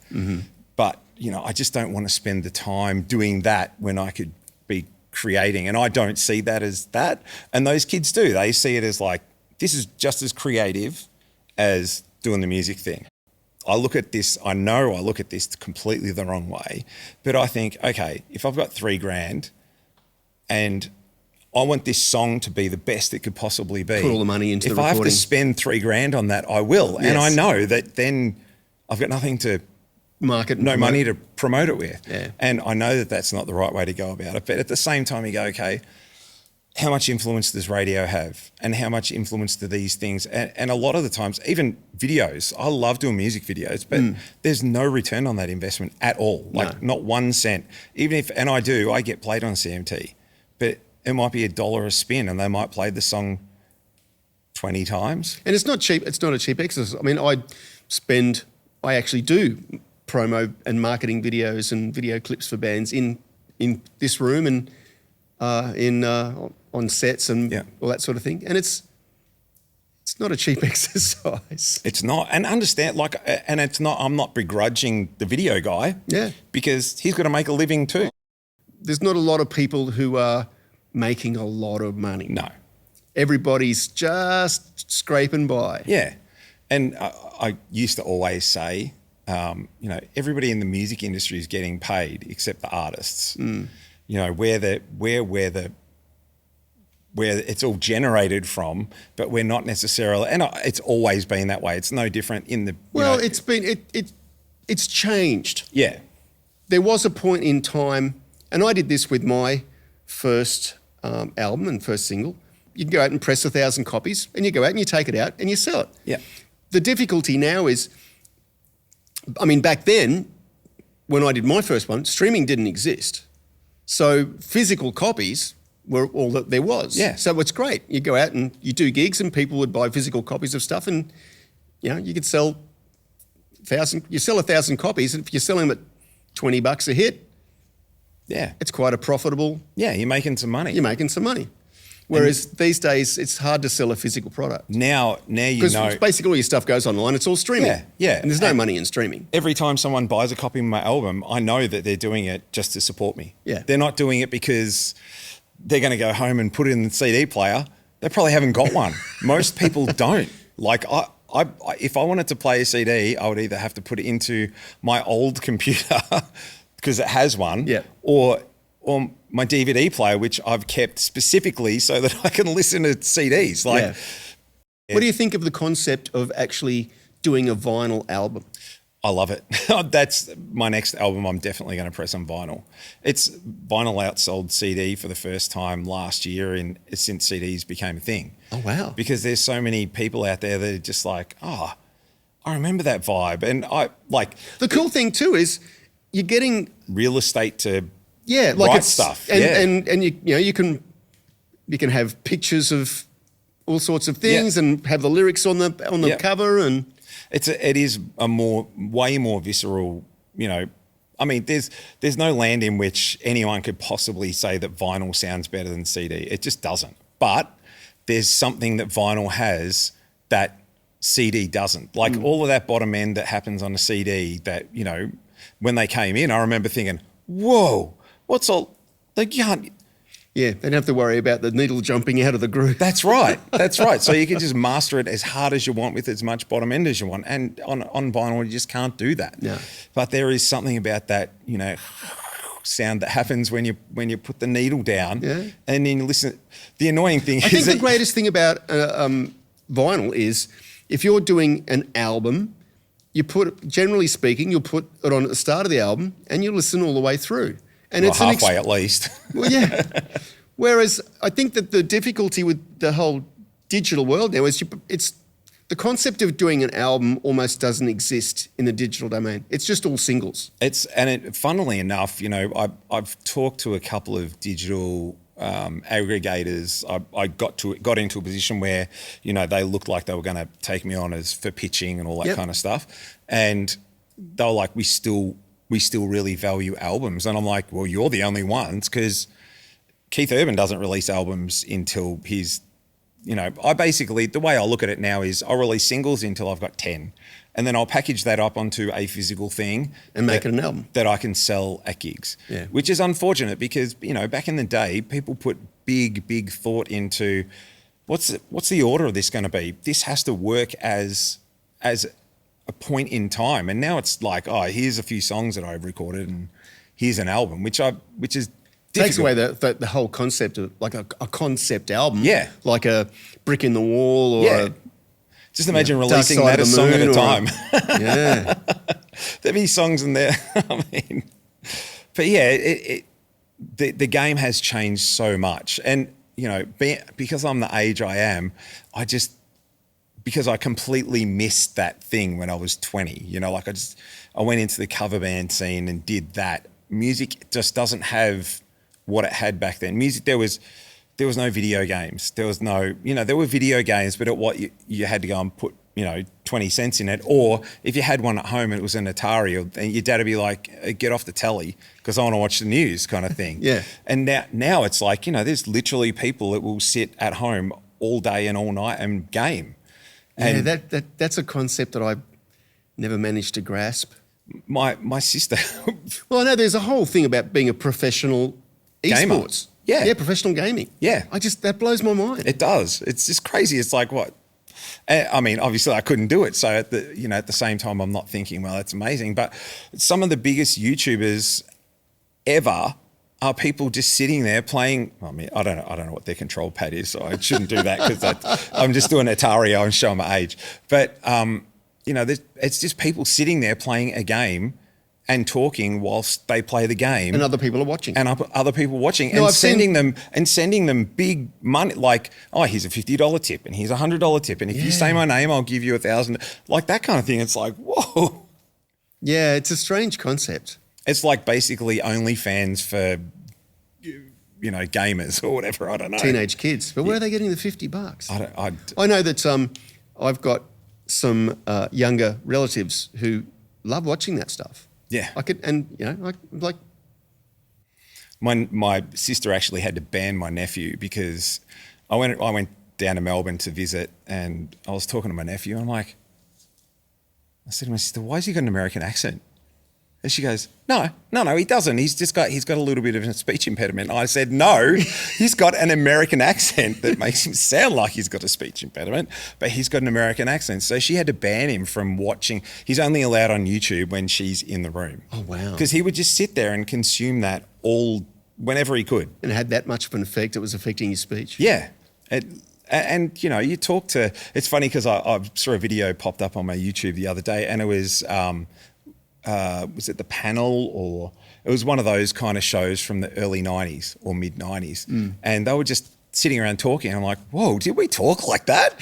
Their accents were so different than they are now. And I guess, in the 90s, if we listened to, Dodd Bradburn comes to the pitch, and, it was just, our accents are changing so radically because the American influence that's coming through. And I guess, I guess when it came from there was an element of Britishness. Big time. Originally. I mean, it was all, I remember watching, the Dave Allen show, and my dad watching it and me thinking, that's not funny. It doesn't make any sense. And now if I watch it, I love watching Dave Allen. I was just a little bit too young for it. But, those kind of things, that was most of and the Benny Hill show. Oh, yeah, I remember that, obviously. Stuff. But, yeah, that was Australian TV. So we kind of had that influence on the accent. Now I couldn't even think of an English show unless there's lots of great ones. Having said that, I don't really watch TV anymore. I just watch YouTube all the time. So yeah. That's a big change that's happened. Tell me, talking of big changes, what's the biggest change that you think you've seen from when you started to now? Just music overall? Okay, I'll give you an example. Yeah. Here's some of the changes that I've seen. When I first started, there was no such thing as drink driving laws. So people would drive to the pub, come watch the band, get on it, and then drive home. Everyone used to smoke inside venues, and now people can't smoke inside a venue anymore. Yeah. And another big change, which when I first started playing, mobile phones didn't exist. And now, mobile phones is one thing, but now a phone is not a phone per se. Yeah. It's basically a computer it's amazing how much power you can hold in your hand. If you took an iPhone back to the 1600s and it had power, they would be like, who is this sorcerer? It's burn him at the stake, he's a witch. Yeah, it's ridiculous. It really is ridiculous. Yeah. It's just, it's so much power. So given that, is there something that you can say that's happened throughout the industry that's changed, something that you've noticed that's been a massive change?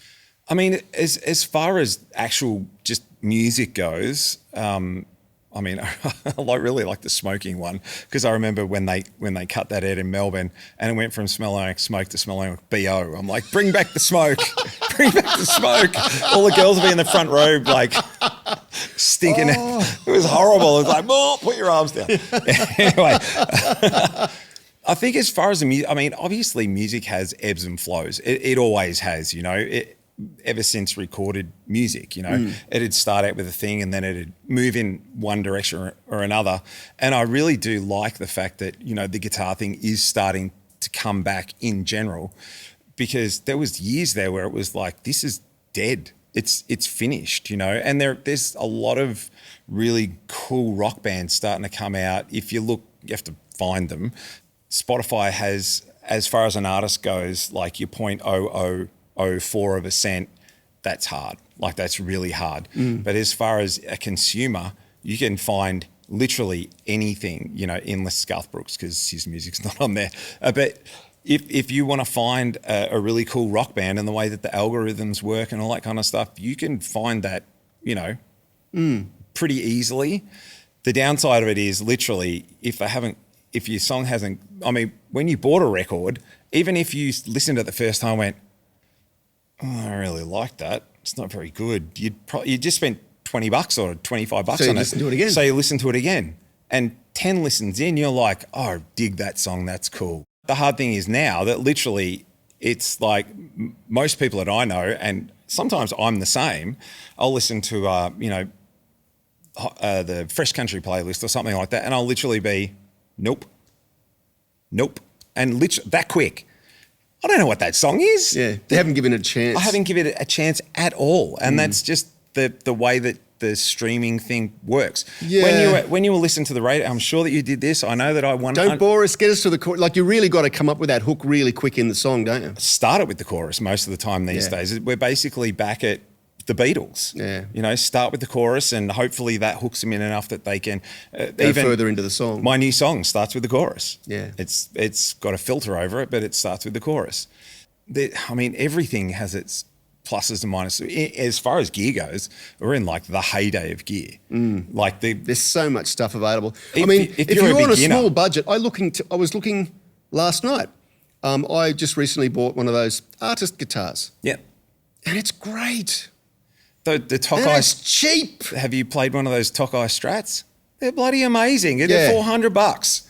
Well, I saw last night you could buy a telly, and they're like a really good, well-made telly, $199. Wow.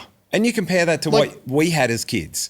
You know, it was like literally I had a guitar with the strings were literally a half a centimetre off the fretboard. Yeah. I bought one of the Strats, and it turned up, and I got to say, plays as well as a couple of $8,000-$9,000 Strats that I have, and I paid $500.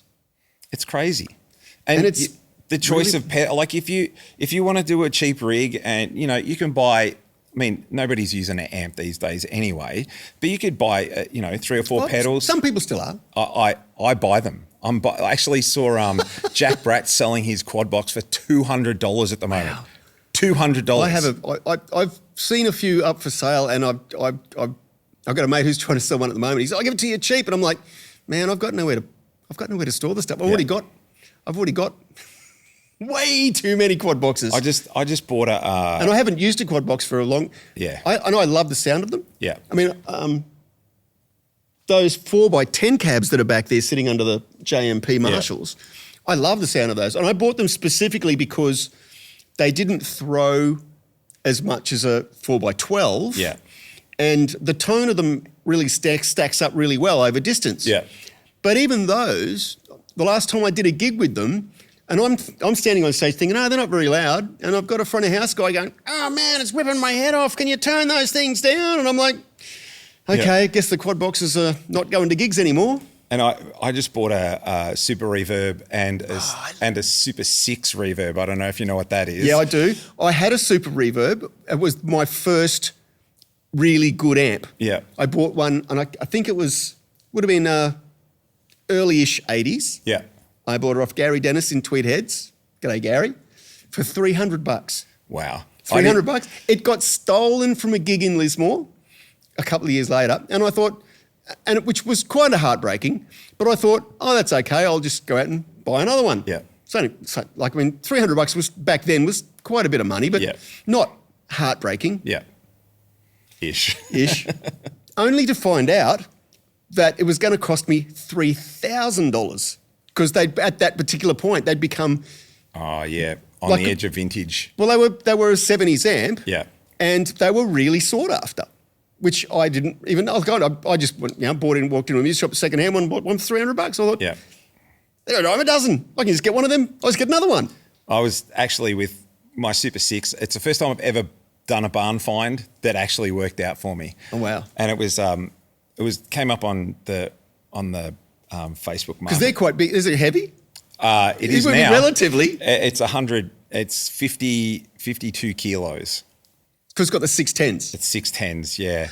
It wasn't when I bought it. It was actually the guy had listed it online, and it said Super 6 reverb, and I'm looking at it going, that's only got 4 10-inch speakers. Someone at some point, his brother owned chopped it down. They chopped it down and rewired it so that would work with the 4-speed. It's still a Fender Twin.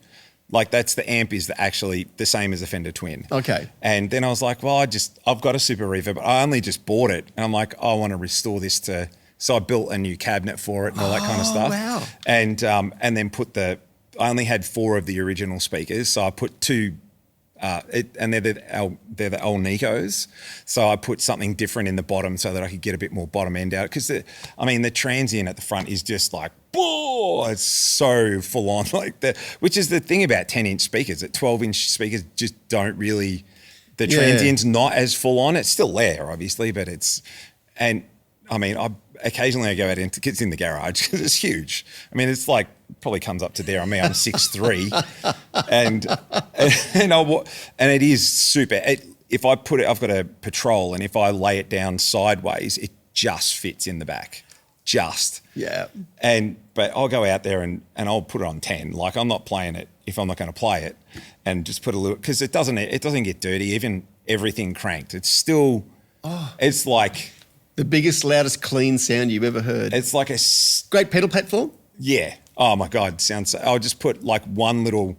I've got like the double barrel, which I think is one side's a tube screamer and the other side's a blues breaker. I think it's something like that anyway. Mm-hmm. And either one of those sounds amazing through it. And the neighbours think it sounds really good too. And their neighbours also think it sounds great. My neighbour, I'll occasionally, he'll be like, oh, did you have fun last night? I'm like, I don't play late. I'll do it in the afternoon. He'll just be like, oh yeah, I could hear what you're playing. I'm like, oh, didn't think it was that loud. But who cares? It's, but yeah, I mean, there's something that, gives you a bit of inspiration and it makes you enjoy So it's so much more, because I've got Helix as well that I use for, cover gigs and stuff. Mm-hmm.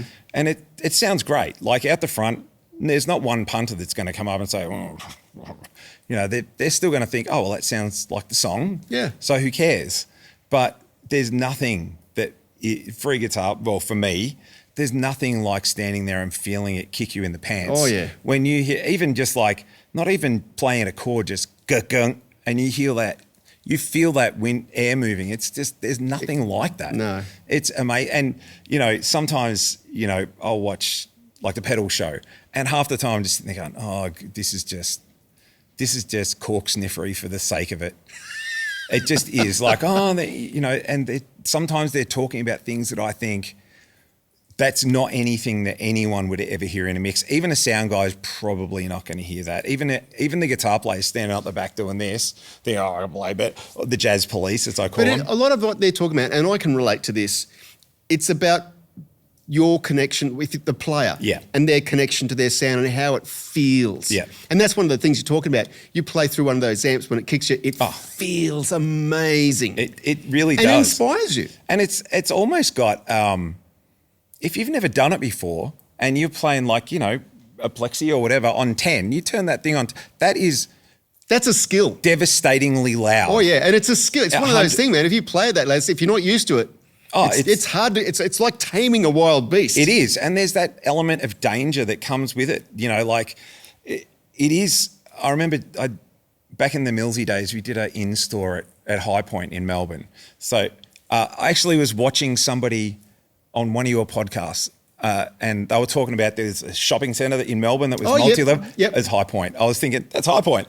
And I did an in-store there with Millsy, and it was literally, because his whole demographic was, 11 to 15-year-old girls, and they were squealing at the top of their lungs.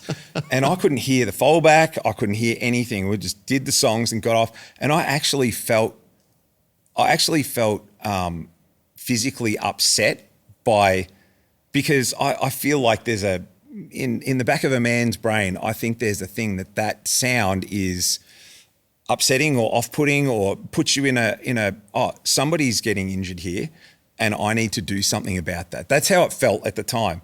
And I feel the same when you play a big amp really loud, and it doesn't put you in that same fight or flight, but there's an element there that's like, this could go anywhere right now. This is no different than, I mean, it is, but it feels like there's a car running straight at me. And if I make the wrong move, I'm dead. Like I'm actually dead. This thing could blow me up. And it's just so exhilarating. It's exhilarating. It definitely is. And the fact that I remember, going to gigs and cover band gigs or whatever back in the day. And I'm not a stickler for, I'm not a massive stickler for tone as far as if I'm not hearing the right thing coming out of the speaker, I'm like that. Like if it's really bad, then that's a thing. But I used to say to the sound guy in the cover band I was in, if you're not getting what you need out of my amp and you want more, just come up and change it. I'm not that guy that's going to get upset at you. I don't care. As long as I can hear it, that's okay. And we'd be playing ridiculously loud at times. And it was just so good. And now it's like you rock up with your Helix and maybe an FR speaker and put that behind you and the female singer still tells you too loud. So you turn it, whatever it is. But it's like there is definitely something about playing a big amp really loud with, that gain that can just, it is super, it's just, and it's really inspiring as well. I think it's fun for audiences in some respects too. Not the people standing right in front. No. I can remember going and seeing bands play in pubs in the 80s, and they had massive PAs, and it's probably not the best thing for your hearing to be exposed to that on a constant basis. But there's something about when the drummer kicks his kick drum and you can feel that going like that. It's that thing. It's like you're feeling the music. Yeah, 100%. And there's something special about that. I think a lot of people these days get freaked out by that. It's like it's a sensation that they're not used to. But it really is, from my memories, when I was first getting into music, that was one of the things that really sucked you into loved it. Yeah. If you're like, okay, well, tomorrow it's just going to be, but the day after that, it'll start to come back and we'll be all right. I think it's one of the reasons why, too, back in that era, there were so many great Australian bands with great singers out front, because you had to really have good technique and be able to sing quite loudly in a band to actually be heard over the noise of a drum kit, a bass player, a couple of guitars playing quite loudly. If you were a timid, quiet singer, you had no chance of being heard. It's a difficult thing to have a band and be able to manage all those personalities 100%. And hold it together. Yeah. Particularly when you're living on the edge financially. There's so many stresses trying to rip it apart. Yeah. It's a hard thing to hold together. Yeah. And that's, the first album that I recorded was with a band, and it was called the Brook Chivell Band, which I didn't want it to be called, but they were like, oh, it's kind of, as soon as they said it's kind of your thing, I knew that meant I was going to have to pay for everything. And I was like, that's not what I wanted. I wanted everybody. You want a bunch of people that are equally invested in it as you are. Yeah, and to be real, the first album they were. And it was after that, one of the guys got married and he's like, I want to buy a house, so I can't afford to put in. And then everyone else just kind of went, okay, well, if he's not putting in. And I'm like, well, I want this to keep going, so I guess I'll pay for it. But then as soon as people aren't invested monetarily, they're like, oh, I can't make rehearsal this week. What's in the future for you? So you've recently had a 50th. Yeah. What do you see yourself doing in the next 5 to 10 years? I mean, it's bad and good. I see being this age, it's amazing because I'm still able to do all of the things. It's bad because, probably no record company is going to look at me in a serious way and go, yeah, cool. But I can, and that kind of takes the weight off, so I can do whatever I want. I can release whatever I want. And probably most of my career I've done that anyway, because I've haven't written songs for the market. I've written songs for me that I then put out into it. But I can be even more adventurous with that kind of thing. Mm-hmm. And, you know, some of the songs it's just going to be me putting it out going, I know this is... And I actually put out a cover of a Buddy Holly song. That was the second song I released this year, and it was kind of for Dad. And it sounds nothing like the Buddy Holly song, which is kind of weird. But because I just thought, well, I can do whatever I want. Mm. And if people like it, they do. And if they hate it, there's still always other songs that they can kind of listen to, you know? Yeah, absolutely. I genuinely love it. I'm not doing it for, you know, look, if something came along and I was thrust into, you know, that, then I'm not going to say no, obviously, but, you know, I'm not doing it for that anymore. When I was a kid, I was like, oh, I totally want to, you know, I didn't really want the fame, but I wanted to be well known or whatever it was. I wanted that. And I guess one of the big things now about having some success with, like if you managed to have a hit of any sort, the great thing about having that is it guarantees that you can keep going out and playing and earning an income from doing it. So I guess it's that whatever little bits of success that you can have, the great thing about those things is it actually drives you forward to get to do more of that. More of the same. And at the same time, it's a little bit like I'm just going to throw stuff at the wall, and if it hits, then that's cool, because I'm not going, well, this is the song that's the hit and I need to focus all of my energy. And I know some people do that. They're like, this is the hit, I've got to make that work, because if that doesn't work, we're screwed. You've got to be very careful about trying to write for the market.